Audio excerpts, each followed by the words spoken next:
महाराष्ट्र का सियासी मामला उलझता ही जा रहा है। सुप्रीम कोर्ट अब इस मामले की सुनवाई के लिए बड़ी बेंच गठित कर सकता है। बुधवार को मामले की सुनवाई के दौरान सीजीआई एनवी रमन्ना ने इसके संकेत दिए।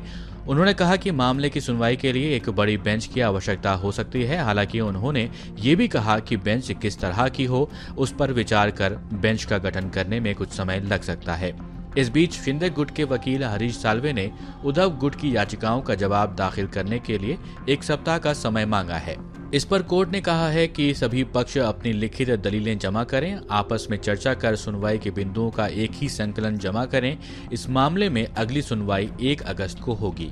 दरअसल महाराष्ट्र में दोनों खेमे यानी कि एकनाथ शिंदे और उद्धव ठाकरे अपने अपने विधायकों की विधायकी बचाने के लिए संघर्ष कर रहे हैं। उद्धव खेमे की ओर से शिंदे गुट के 15 विधायकों की अयोग्यता का नोटिस दिए जाने के बाद शिंदे खेमे के स्पीकर की ओर से उद्धव खेमे के विधायकों के खिलाफ अयोग्यता की कार्यवाही शुरू की गई है। इसके बाद उद्धव खेमा भी सुप्रीम कोर्ट पहुंच गया है। इन्हीं मामलों पर 20 जुलाई को सुप्रीम कोर्ट में सुनवाई हुई है। एकनाथ शिंदे गुट की ओर से हरीश साल्वे ने कहा कि शिवसेना के भीतर लोकतंत्र की अयोग्यता की कार्यवाही के जरिए गला घोंट दिया गया। अगर पार्टी में भारी संख्या में लोग ये सोचते हैं कि दूसरा आदमी अगुवाई करे तो इसमें गलत क्या है। अगर आप पार्टी के भीतर ही पर्याप्त ताकत हासिल कर लेते हैं तो पार्टी में ही रहते हैं और लीडर से सवाल करते हैं। आप उससे कहते हैं कि सदन में आप उसे परास्त कर देंगे, तो ये दल बदल नहीं है। दल बदल तब है जब आप पार्टी छोड़ते हैं और दूसरों से हाथ मिला लेते हैं, तब नहीं जब आप पार्टी में ही रहते हैं। सुप्रीम कोर्ट ने कभी भी किसी राजनीतिक दल की वर्किंग में दखल नहीं दिया है। दल बदल कानून अपने आप नहीं लागू हो जाता है, इसके लिए भी पिटीशन लगती है।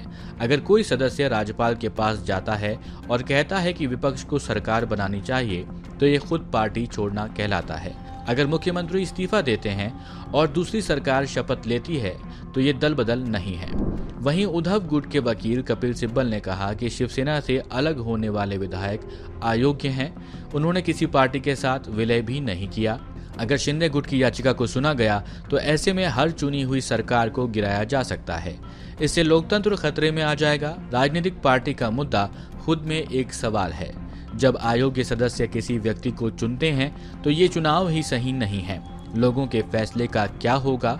आप विधानसभा अध्यक्ष के अयोग्यता पर रोक लगा सकते हैं, लेकिन प्रोसीडिंग पर रोक कैसे लगाई जा सकती है? अब शिंदे गुट कह रहा है कि वो इलेक्शन कमीशन के पास जाएंगे।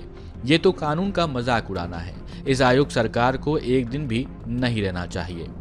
इसके साथ ही आपको बता दें कि मुख्य न्यायाधीश एनवी रमन्ना, जस्टिस कृष्णा मुरारी और हिमा कोहली की पीठ उद्धव ठाकरे के नेतृत्व वाले खेमे और एकनाथ शिंदे खेमे द्वारा दायर याचिकाओं पर सुनवाई कर रही है। इससे पहले 11 जुलाई को शिवसेना के शिंदे गुट को सुप्रीम कोर्ट से बड़ी राहत मिली थी। सुप्रीम कोर्ट ने शिंदे गुट के 16 विधायकों की अयोग्यता मामले में सुनवाई को फिलहाल टाल दिया था और कहा था कि इस मामले में बेंच गठित की जाएगी। सुप्रीम कोर्ट ने कहा था कि महाराष्ट्र विधानसभा स्पीकर अयोग्यता नोटिस पर तब तक फैसला नहीं कर सकते जब तक कि अदालत उस पर फैसला न दे।